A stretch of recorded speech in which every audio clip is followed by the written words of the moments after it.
ನಮಸ್ಕಾರ ವೀಕ್ಷಕರೇ, ಎಲ್ರಿಗೂ ನನ್ನ ನಮಸ್ಕಾರಗಳು. Welcome to my channel. Nalina Monesh cooking ಚಾನೆಲ್ಗೆ ಸ್ವಾಗತ. ಇವತ್ತು ನಾನು ಒಂದು ಸ್ವೀಟ್ ರೆಸಿಪಿನ ತೋರಿಸ್ತಾ ಇದ್ದೀನಿ. ಇದೇನು ಅಂದರೆ ಗಸಗಸೆ ಪಾಯಸನ ತೋರಿಸ್ತಾ ಇದ್ದೀನಿ. ಇದು ತುಂಬಾ ತಂಪು, ಇದು ತುಂಬ ಒಳ್ಳೆಯದು ಆರೋಗ್ಯಕ್ಕೆ ಕೂಡ. ಒಂದು ಲೋಟ ಗಸಗಸೆ ಪಾಯಸ ಕುಡಿದ್ಬಿಟ್ಟು ಆರಾಮ್ ನಿದ್ದೆ ಮಾಡಿದ್ರೆ ಚೆನ್ನಾಗಿ ನಿದ್ದೆ ಬರುತ್ತೆ. ಬನ್ನಿ ಈಗ ಹೇಗೆ ಮಾಡೋದು ಅಂತ ನೋಡೋಣ. ಇದಕ್ಕೆ ಮೊದಲಿಗೆ ಗಸಗಸೆ ತೊಗೊಂಡಿದ್ದೀನಿ, ಒಣ ಕೊಬ್ಬರಿ, ಹಸಿ ಕೊಬ್ಬರಿ, ಏಲಕ್ಕಿ ಮತ್ತು ತುಪ್ಪ ತೊಗೊಂಡಿದ್ದೀನಿ. ಆನಂತರ ಇದಕ್ಕೆ 1 ಸ್ಪೂನಷ್ಟು ಅಕ್ಕಿ ತೊಗೊಂಡಿದ್ದೀನಿ. ಸೊಸೈಟಿ ಅಕ್ಕಿ ಅಥವಾ ಊಟದ ಅಕ್ಕಿ ಯಾವುದಾದ್ರೂ ತೊಗೋಬೋದು. ಗೋಡಂಬಿ ಮತ್ತು ಬಾದಾಮಿ ತೊಗೊಂಡಿದ್ದೀನಿ. ಆನಂತರ ಇದಕ್ಕೆ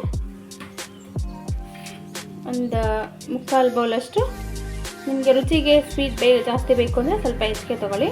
ನಾನಿಷ್ಟು ತೊಗೊಂಡಿದ್ದೀನಿ. ಮತ್ತು ಬೆಲ್ಲ ಮತ್ತು ಗೋಡಂಬಿ ದ್ರಾಕ್ಷಿ ತುಪ್ಪದಲ್ಲಿ ಹುರಿದು ಹಾಕೋದಕ್ಕೆ ತೊಗೊಂಡಿದ್ದೀನಿ. ಬನ್ನಿ ಈಗ ಹೇಗೆ ಮಾಡೋದು ಅಂತ ನೋಡೋಣ. ಪ್ಯಾನ್ ಇಟ್ಕೊಂಡಿದ್ದೀನಿ, ಇದು ಬಿಸಿ ಆಗಲಿ. ಸ್ವಲ್ಪ ಬಿಸಿ ಹಾಕಿದಾಗೆ 1 ಸ್ಪೂನ್ ಅಕ್ಕಿ ಹಾಕ್ಕೋತಾ ಇದ್ದೀನಿ. ಅಕ್ಕಿ ಹಾಕೋದ್ರಿಂದ ಪಾಯಸ ಸ್ವಲ್ಪ ತಿಕ್ಕಾಗಿ ಚೆನ್ನಾಗಿ ಬರುತ್ತೆ. ಸ್ವಲ್ಪ ಇದನ್ನು ಡ್ರೈ ರೋಸ್ಟಾಗಿ ಹುರ್ಕೋಬೇಕು.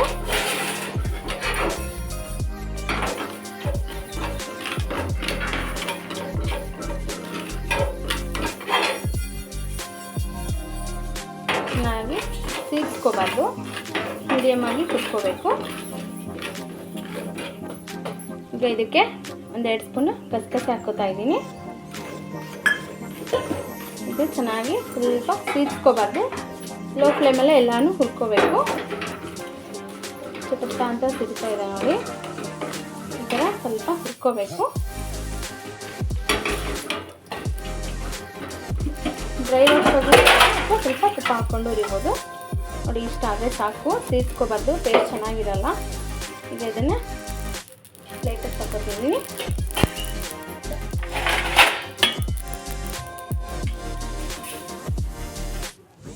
ನಂತರ ಮಿಕ್ಕಿದೆಲ್ಲನೂ ಸ್ವಲ್ಪ ತುಪ್ಪ ಹಾಕಿ ಇಟ್ಕೊಳ್ಳೋಣ.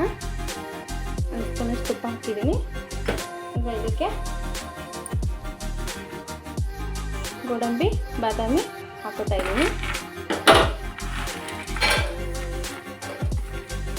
ಎಲ್ಲನೂ ಒಟ್ಟಿಗೆ ಹುರ್ಕೋಬೋದು.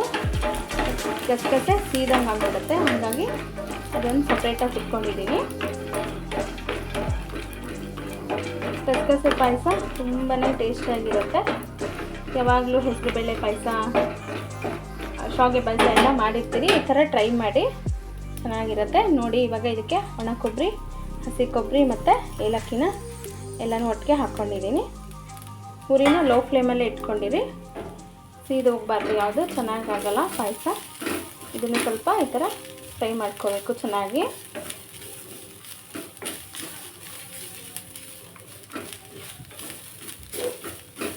ಹಸಿ ಕೊಬ್ಬರಿ ಒಣ ಕೊಬ್ಬರಿ ಎರಡು ಹಾಕೋದ್ರಿಂದ ಟೇಸ್ಟು ಚೆನ್ನಾಗಿರುತ್ತೆ. ಈ ಥರ ಸ್ವಲ್ಪ ಹುರ್ಕೋಬೇಕು ಇದನ್ನು. ಯಾವುದೇ ಪದಾರ್ಥ ಆಗಲಿ ಸಿಹಿ ಥರ ಹುರ್ಕೊಂಡ್ರೆ ಟೇಸ್ಟ್ ಚೆನ್ನಾಗಿರೋದಿಲ್ಲ, ಹದವಾಗಿ ಹುರ್ಕೊಂಡ್ರೆ ಚೆನ್ನಾಗಿರುತ್ತೆ ನೋಡಿ. ಈಗ ಇದಾಗಿದೆ, ಇಷ್ಟು ಫ್ರೈ ಆದರೆ ಸಾಕು. ಇವಾಗ ಇದನ್ನು ಒಂದು ಪ್ಲೇಟಿಗೆ ತಗೋತಾ ಇದ್ದೀನಿ.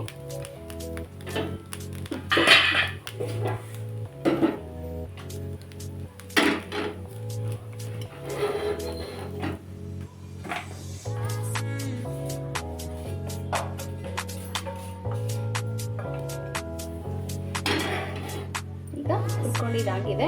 ಇದು ಸ್ವಲ್ಪ ತಣ್ಣಗಾಗಬೇಕು. ತಣ್ಣಗಾದ್ಮೇಲೆ ಇದನ್ನೆಲ್ಲ ನುಣ್ಣಗೆ ನೈಸಾಗಿ ರುಬ್ಕೊಬರ್ಬೇಕು. ಇದನ್ನು ಮಿಕ್ಸಿಗೆ ಹಾಕ್ಕೊಂಡು ತೊಗೊಂಬರ್ತೀನಿ. ಈಗ ಬೆಲ್ಲನ ಕರಗಿಸ್ಕೋಬೇಕು. ಬೆಲ್ಲ ಕರಗೋಷ್ಟು ಸ್ವಲ್ಪ ನೀರು ಹಾಕ್ಕೋತಾ ಇದ್ದೀನಿ. ಇದು ಬೆಲ್ಲ ಸ್ವಲ್ಪ ಕರಗಲಿ. ಅಷ್ಟರೊಳಗೆ ಗಸಗಸೆನ ನಾನು ನುಣ್ಣಗೆ ಮಿಕ್ಸಿಗೆ ಪೇಸ್ಟ್ ಮಾಡ್ಕೊಂಬರ್ತೀನಿ ನೋಡಿ. ಈಗ ಬೆಲ್ಲ ಕರಗಿದೆ. ಬೆಲ್ಲ ಕರಗಿಸ್ಕೊಳ್ಳೋದ್ರಿಂದ ಇದರಲ್ಲಿ ಕಲ್ಲಿನ ತುಂಡು ಏನಾರ ಗಲೀಜಿದ್ರೆ ಎಲ್ಲ ಸೋದಿಸ್ಕೋಬೋದು. ಈಗ ಒಲೆ ಮೇಲೆ ಇನ್ನೊಂದು ಪಾತ್ರೆ ಇಟ್ಕೊತಾ ಇದ್ದೀನಿ. ಈಗ ಇದನ್ನು ಶೋಧಿಸ್ಕೊಳ್ಳೋಣ.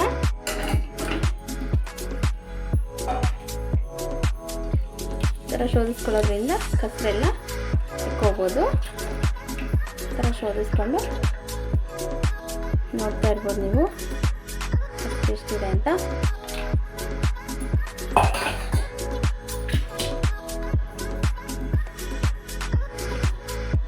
ನೋಡಿ ಇದು ನುಣ್ಣಗೆ ಪೇಸ್ಟ್ ಮಾಡಿ ಇಟ್ಕೊಂಡಿದ್ದೀನಿ. ಇದನ್ನು ಕಸಕಸೆ ಇದು ಎಲ್ಲ ಫ್ರೈ ಮಾಡೋದಲ್ಲ ಅದೆಲ್ಲ. ಈಗ ಇದನ್ನು ಇದಕ್ಕೆ ಹಾಕೋತಾ ಇದ್ದೀನಿ. ಹಾಕಿದ್ಮೇಲೆ ಚೆನ್ನಾಗಿ ಕಲಿಸ್ತಾ ಇರಬೇಕು. ಇದು ತಡಿ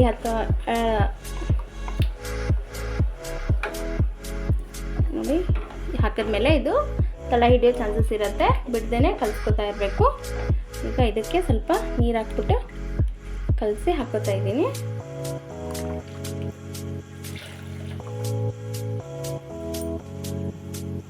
ನೋಡಿ ಈಗ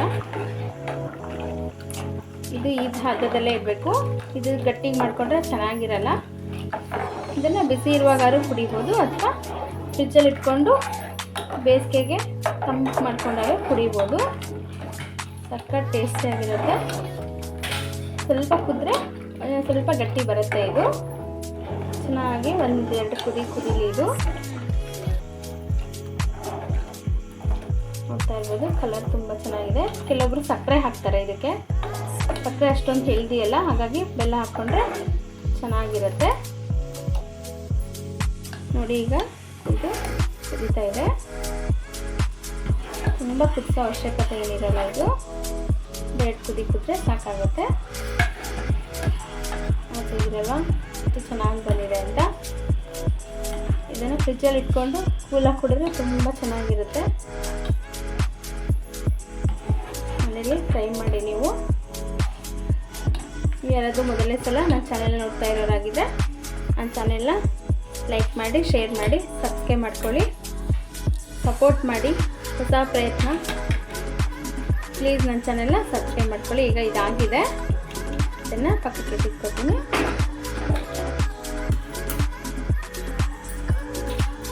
ಈಗ ಇದಕ್ಕೆ ದ್ರಾಕ್ಷಿ ಗೋಡಂಬಿ ಫ್ರೈ ಮಾಡಿ ಹಾಕೊಳ್ಳೋಣ. ಇಟ್ಕೊಂಡಿದ್ದೀನಿ.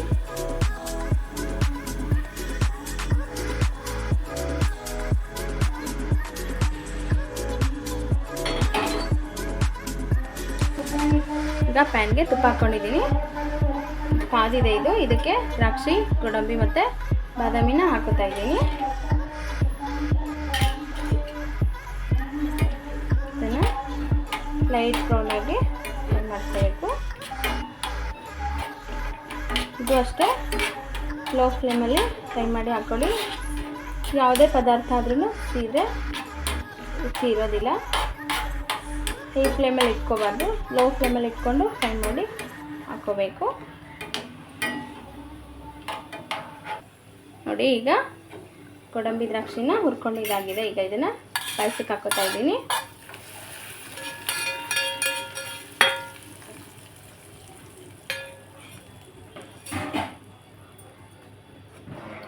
ನೋಡಿ ಎಷ್ಟು ಚೆನ್ನಾಗಿ ಬಂದಿದೆ ಅಂತ ನೋಡ್ತಾ ಇದ್ರೇ ಕುಡಿಬೇಕು ಅನಿಸ್ತಾ ಇದೆ. ನೀವು ಬೇಕು ಅಂದರೆ ಇನ್ನು ಸ್ವಲ್ಪ ಗಟ್ಟಿ ಮಾಡ್ಕೋಬೋದು. ಇದು ಹೀಗಿದ್ರೇ ಚೆನ್ನಾಗಿ ಕುಡಿಯೋದಕ್ಕೆ. ಈಗ ಇದನ್ನು ಸರ್ವ್ ಮಾಡ್ಕೊಳ್ಳೋಣ. ನೋಡಿ ವೀಕ್ಷಕರೇ, ಈಗ ಗಸಗಸೆ ಪಾಯಸ ಸಿದ್ಧವಾಗಿದೆ. ನೀವು ಇದನ್ನು ಮನೇಲಿ ಟ್ರೈ ಮಾಡಿ ಹೇಗೆ ಬಂತು ಅಂತ ಕಮೆಂಟ್ ಸೆಕ್ಷನಲ್ಲಿ ಕಮೆಂಟ್ ಮಾಡಿ. Thank you.